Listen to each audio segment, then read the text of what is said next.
আমারে ভুইলা যায়েন না প্লিজ। ভুল কইরাও যদি ভুইলা যান, আমি জানলে কষ্ট পামু। জীবনে কত অপ্রয়োজনীয় জিনিস তো আমরা মনে রাইখা দিই। এই যে যেমন দূরের পথে হাঁটতে গিয়া কবে কোথাও কোন পথে হোঁচট খাইলাম, অদেখা তার কাটাই লাইগা শখের জামাটা ছিঁড়া গেল। ভিড়ের ভেতর লোকাল বাসে উঠার সময় না দেখা কেউ একজন হাতটা ধইরা টেনে তুলল। এমন অপ্রয়োজনীয় অনেক কিছুই থাকে যা মনে না রাখলেও চলতো, কিন্তু আমাদের মনে থাকে। আপনি আমারে ভুইলা যায়েন না প্লিজ।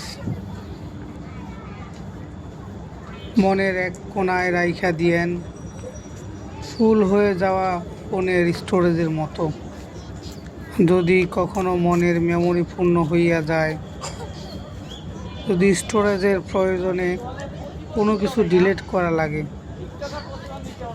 আপনি অন্য কিছু ডিলিট কইরেন, তবু আমারে থাকতে দিয়েন। মনের যত্ন রাইখেন কিংবা অযত্ন।